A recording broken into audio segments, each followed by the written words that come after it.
Welcome to this week's top Steam releases, where we break down the biggest games hitting Steam, then dig into the hot takes, and then last week's standout performer. This week is packed with established brands, sequels, and re releases. We'll look at whether RTS is actually making a comeback, ask if we really need another rat game, talk about Xenomorphs showing up everywhere, and checking out some classics finally landing on PC. Strap in, let's get into it. Star Wars Zero Company releases August 27th. This is the clear headliner of the week. Star Wars Zero Company is a single player turn based tactics game from Bit Reactor, made up of former XCOM developers, and Respawn, published by EA. You're a former Republic officer leading a ragtag squad of operatives during the late Clone Wars. The game mixes base management at the Den with tactical missions across a large galaxy map. You can customize your main character and recruit a mix of story characters and player created operators from different Star Wars species. There's permadeath, squad bonding, and a heavier emphasis on choices than most licensed games. It looks like one of the more ambitious Star Wars titles in a while. Now, RTS is currently in a revitalization phase of the niche. 2025 was the strongest year the genre has had in a long time, with solid releases like Tempest Rising and Broken Arrow. And more games are coming, including Warhammer 40K at Dawn of War 4. It's good to see the genre getting attention again. That said, the high skill ceiling and constant multitasking still act as a natural gatekeeper that keeps a lot of casual players out. As for Star Wars, the brand itself has taken a serious aura loss between canceled shows and the last movie underperforming at the box office. It's frequently criticized for alienating its long-standing fan base in pursuit of a newer, more modern audience. And RTS games already tend to attract an older player base, so if a Star Wars RTS is going to succeed, it needs to be an excellent RTS first and a Star Wars game second. Right now, I actually think Dawn of War 4 has a better shot at pulling fans in purely on the strength of the 40K setting than a Star Wars RTS would at this moment. We'll find out how it all plays out once these games actually release. Metal Gear Solid Master Collection Volume 2 releases August 27th. This is the second volume of Konami's Master Collection and the more important one for a lot of fans. It finally brings Metal Gear Solid 4 Guns of the Patriot off the PS3, along with the HD versions of Peace Walker and the Game Boy Color spin-off Ghost Babel as a bonus. MGS4 has been stuck on old hardware for nearly 2 decades, so this is the first proper modern release. You're also getting digital books, a soundtrack, and some extra materials. For anyone who's been waiting to replay or experience these games without hunting down old consoles, this is the big one. There's no denying it. Metal Gear Solid left a permanent mark on gaming. This is one of the most important franchises of all time. Incredible storytelling, gameplay that was years ahead of its time, and moments that still hit harder than most modern games. Whether you're revisiting these classics from your childhood, playing them for the first time, or finally getting to share them with your kids, this is a massive win. Kojima created something special here. Metal Gear isn't just a great series, it's legendary. And now having these games properly available on PC without needing bootlegs, scratch discs, or emulators means they can keep living on for the next generation of players. That's a huge win for gaming. Resonance, A Plague Tale Legacy, releases August 27th. Asobo Studios' prequel to the Plague Tale series, set 15 years before Requiem. You play as a younger Sophia on the mysterious Minotaur's Island. The game leans harder into direct combat and agility than the previous entries, while still keeping the series' focus on atmosphere and light stealth and story. It mixes medieval and mythological elements and is positioned as a somewhat different tone from Amica and Hugo's games. It also launches day one on Game Pass, which should help with visibility. The Plague Tale series has never been a blockbuster, but it stayed financially successful by keeping its budgets relatively low.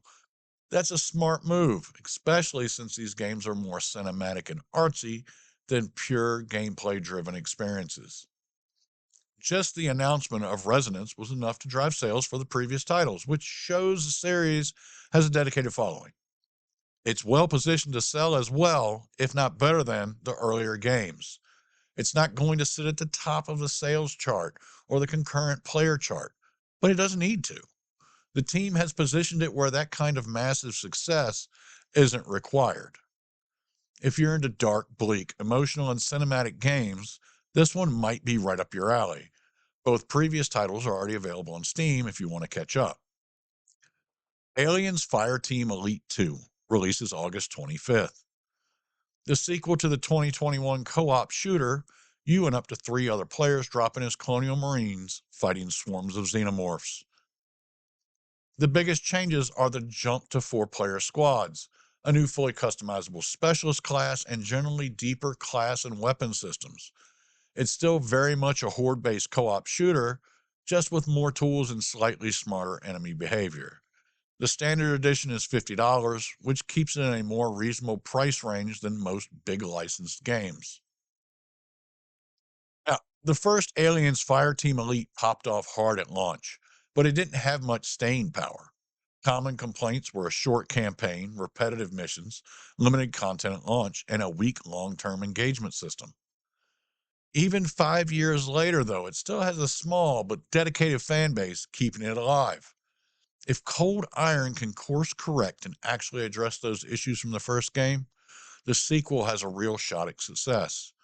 I mean, who doesn't like xenomorphs and guns? Now, a lot of people say the co op shooter market is shrinking, but I think this one still has an opportunity to do well if they nail the execution.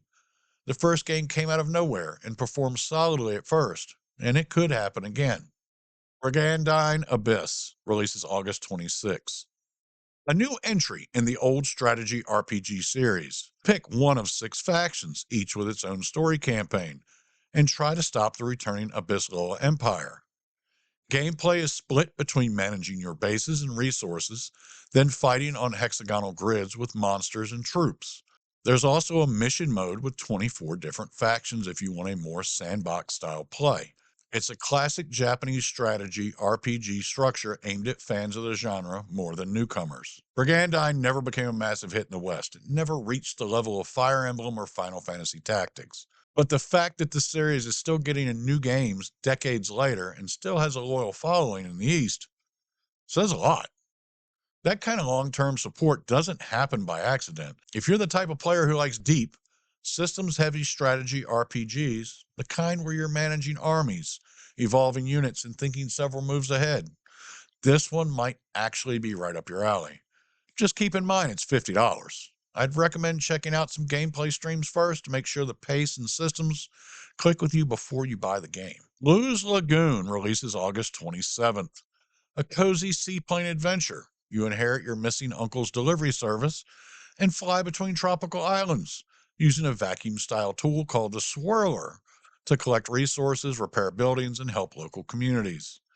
It's light on combat, heavy on exploration, crafting, and low stakes tasks. Very much the palate cleanser of the week after all these heavy releases.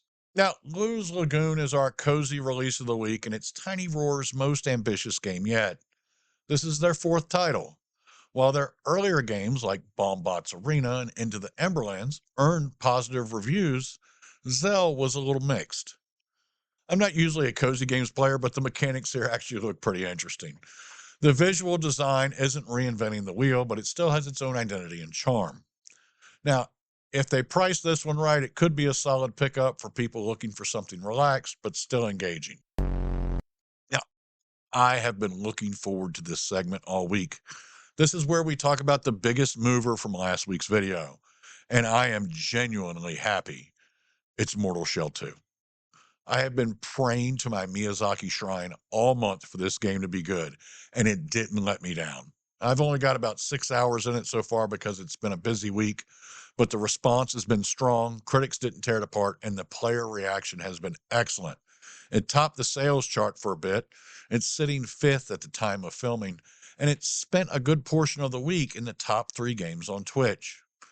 Now, I'm not going to lie to you. I was getting my dinner pushed in for the first 2 hours until I started to figure it out.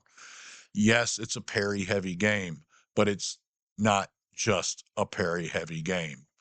I'm really glad Cold Symmetry released this, especially since I wasn't a big fan of the first one. I don't think it's going to reach the blockbuster numbers like some Souls likes have, not just yet, but they're clearly moving in that direction. That's all I got for this week. Drop a comment. Let me know what you're playing or picking up next week. Subscribe if you want more of these videos and share this with a friend who keeps saying there's nothing new to play.